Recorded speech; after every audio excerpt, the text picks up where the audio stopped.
याद रखना, किसी की जमीन जायदाद ना हड़पना, जितना तुम्हारा है उतने में खुश रहना, मेहनत करके कमाना बढ़ाना, दूसरे का एक रत्ती एक इंच जमीन जायदाद ना अपनाओ, क्योंकि ईश्वर के घर देर है अंधेर नहीं है। जब ईश्वर की लाठी चली तो धृतराष्ट्र का वंश नष्ट हो गया, पानी देने वाला कोई नहीं बचा। ईश्वर थोड़ा God mills grind slow but sure, विश्वास रखिएगा। ईश्वर की लाठी धीरे चलती है, ईश्वर की चक्की धीरे धीरे गेहूं पीसेगी पर पीसेगी जरूर।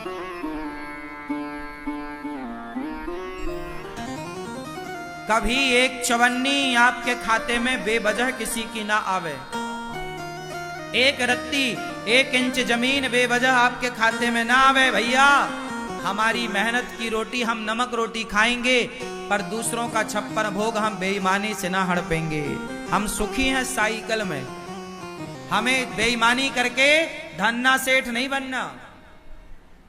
हम साइकिल में ही खुश हैं, साइकिल में ही चलेंगे। पैसा कमाओ, मेहनत का कमाओ। बेईमानी किसको फलीभूत, क्या रावण को बेईमानी फलीभूत? भाई रावण ने भी तो अपने भाई का धन हड़प लिया था, कुबेर का। पुष्पक विमान कोई रावण के बाप का थोड़ी था, कुबेर को मिला था।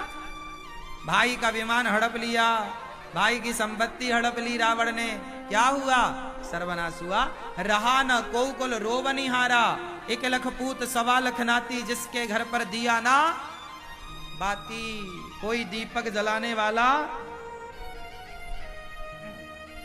अति कभी ना करना बंदे, इति तेरी हो जाएगी। बिन पंखों के पक्षी जैसी गति तेरी हो जाएगी। भैया मेहनत करो रे बाबा, अपनी मेहनत पे भरोसा रखो। जो बनाओ जो कमाओ बलबूते बनाओ। भाई की संपत्ति क्यों हड़पना, पड़ोसियों की संपत्ति बेईमानी से क्यों हड़पना? जो अपना है वो। अच्छा सुनो, किसी की आप लो मत और अपनी एक रत्ती छोड़ो मत। जो आपका है उसे छोड़ना भी नहीं है। ऐसा नहीं कि तुम्हारे घर में कोई कब्जा कर, काहे कर लेगा भैया कब्जा? मारो, केस करो। दुर्योधन ने कब्जा कर लिया पांडवों के घर में, तो बाद में महाभारत हुआ। फिर काहे कब्जा करेगा भैया? तेरे बाप का है।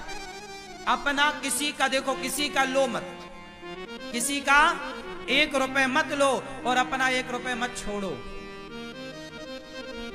बात समझ में आई?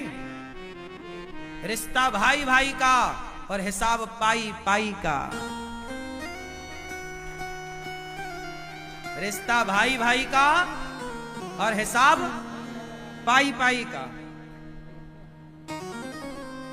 रिश्ते की जगह रिश्ते को रखो और हिसाब की जगह हिसाब में रिश्ता ना आवे और रिश्ते में हिसाब ना आवे। ये महाभारत की कथा तुम्हारे लिए सिखा रही है, लेकिन तुम तो बस द्रौपदी को लिए बैठे हो। उसकी गलती है, उसकी गलती है। मिलेगी द्रौपदी ना, बात करेगी ठिकाने से।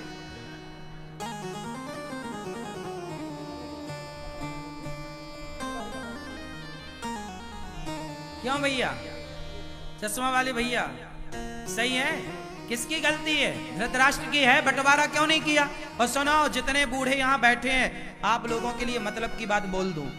आप लोग जल्दी से अपने बच्चों का बंटवारा कर दो। यदि आप बंटवारा नहीं कर पाए और आप यदि तय हो गए, तो आपके बच्चे आपस में लड़के मर जाएंगे। आज भारत में जितना भी भाई भाइयों का झगड़ा है, वो केवल बाप की गलती के कारण है। मर गया, बंटवारा किया ही नहीं। अब बच्चे बोल रहे हैं ये मैं लूंगा, ये मैं लूंगा। इसलिए मरने के पहले बिल्कुल बंटवारा कर दो। बाद में लिख दो, ये वाला खेत तेरा, ये दुकान तेरी, ये घर तेरा। हाँ, लेकिन मेरे मरने के बाद तुम सब अपना अपना लेना। पर जीते जी साथ में रह सकते हो तो रहो, लेकिन कर दो। क्योंकि बंटवारा प्रकृति का, राम लक्ष्मण का बंटवारा हुआ। बंटवारा अटल सत्य है, करना ही पड़ेगा। यह प्रकृति का नियम है। आज नहीं कल, कल नहीं, जीते जी भाई दोनों भाई लड़कर के अलग हों, उससे अच्छा प्यार मोहब्बत से अलग हों, ताकि वो अलग होकर भी एक रह सकें। ऐसा भी बंटवारा क्या कि वो एक होकर के भी वो एक ना हो पाए। आज भाई भाई का दुश्मन बना है, देख लेना संसार में। भाई भाई के घर नहीं जाता, शादी हो रही है बड़े भैया की बेटी की, छोटा भाई नहीं जा रहा है, बड़े भाई ने बुलाया ही नहीं। छोटे भाई के बेटे का ब्याह है, बड़ा भैया नहीं जा, सारा संसार आ रहा है, सारे रसगुल्ले खा रहे हैं, बस सगा भाई नहीं आ रहा है। क्यों? क्या मुद्दा था? बंटवारा मुद्दा था। और क्या ये आग किसने लगाई? वो बाप जो मर गया, बंटवारा किया ही नहीं। धृतराष्ट्र ना बनना तुम लोग, सही बोल रहा हूं, कान खोल के सुनना। धृतराष्ट्र बनोगे, तुम्हारा आपस में परिवार लड़के मर जाएगा, और तुम्हारा परिवार आपस में लड़के मरा तो जिम्मेदार तुम हो। परिवार में यदि फूट पड़ती है तो जिम्मेदार बूढ़े होते हैं। तुम कहां थे जब तुम्हारे बच्चे आपस में लड़ रहे थे? तुम कहां थे जब तुम्हारे बच्चों में आपस में वो द्वेष पैदा हो रहा था, घृणा पैदा हो रही थी, नफरत? तुम क्यों नहीं आग बुझाए? यदि आग लग जाएगी घर में तो तुम जल्दी जाके बुझाते नहीं हो क्या? पानी डालते हो, कैसे भी करके बुझाते हो। ऐसा थोड़ी कि आग लगी तुम तमाशा, हाँ हाँ लगी आग जलने, ऐसा थोड़ी होता है। कहीं आग लगेगी आप तुरंत जाओगे बुझाओगे। ऐसे जब भाई भाई के बीच में आग लगी, क्यों नहीं बुझाया? क्यों नहीं बुझाई? क्यों धधकने दी आग? और आज रोते हो कि भाई भाई लड़ रहे हैं। मेरी बात मानो, भाइयों को प्यार से रहना चाहिए।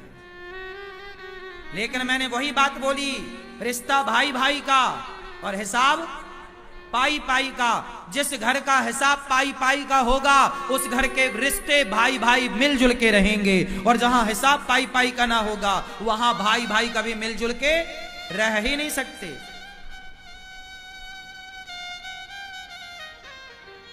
क्यों मैया? सही है कि गलत है? सास क्या करती है? बड़ी बहू को थोड़ा ज्यादा सोना दे देती है, छोटे बहू को थोड़ा कम सोना देती है। बाप क्या करता है? बड़े बेटे को थोड़ा ज्यादा जमीन जायदाद दे दिया, थोड़े कम। काहे भैया? तो औलाद तो तुम्हारी है, तुमने तो पैदा किया था। जब औलाद तुम्हारी पैदा तुमने किया, तो बंटवारे में फिर पक्षपात क्यों? बराबर क्यों नहीं? जो माँ बाप अपनी औलाद के साथ विश्वासघात करते हैं, जो माँ बाप अपने बच्चों के बंटवारे में गलत डिसीजन देते हैं, गलत तरीके से बंटवारा करते हैं, वो माँ बाप मरकर सीधा नरक जाते हैं। उनका रिजर्वेशन वहां कंफर्म है। तुम औलाद देखो, गलतियां केवल बच्चों की नहीं होती कि बच्चे ही सेवा, हाँ बच्चे सेवा करें माँ बाप की, बच्चे पलकों पे रखें माँ बाप को, ये बच्चों का धर्म है। लेकिन माँ बाप का भी तो कुछ धर्म होता होगा। माँ बाप का धर्म यह है कि तुम बच्चों के साथ कोई पक्षपात ना करो, कोई पक्षपात नहीं। बंटवारा है तो दो। पहले के राजा लोग भी ऐसे ही करते थे, अपने राज्य के दो टुकड़े करते थे, एक हिस्सा एक बेटे को, दूसरा हिस्सा दूसरे बेटे को। राजा, अब देखो राम जी ने, पिता चले गए ना, तो राम जी ने बंटवारा किया। भाई बाप मर जाएगा तो बड़े भाई पिता की तरह होता है। यदि बाप किसी का मर जाए तो बड़ा भाई बंटवारा करे, 1 रुपया ज्यादा ना रखे भाई का। बड़ा भाई बाप बन के बंटवारा राम जी ने किया। मथुरा का राजा शत्रुघ्न जी को बनाया, लखनऊ के राजा लक्ष्मण जी को बनाया। लखनऊ क्या है? लक्ष्मणपुर है। लखनऊ लक्ष्मणपुर, लक्ष्मण जी को लखनऊ का राजा बनाया। अयोध्या के राजा राम बने, भरत जी को भी राजा बनाया। वो गए नहीं, रहे साथ में, लेकिन सत्ता तो राम ने दे दी। भाई अपना धर्म यही है, यही धर्म है। हिसाब पाई पाई का और रिश्ता भाई भाई का। पांडवों का सही सही बंटवारा होता तो ये महाभारत की स्थिति। क्यों जी, बात सही है? तो आप लोगों ने बंटवारा कर दिया कि नहीं? कि अभी भी सब चाबियां आपके पास हैं? कुछ चाबियां दे दो बच्चों को, बेचारे वो भी कमाए खाएं।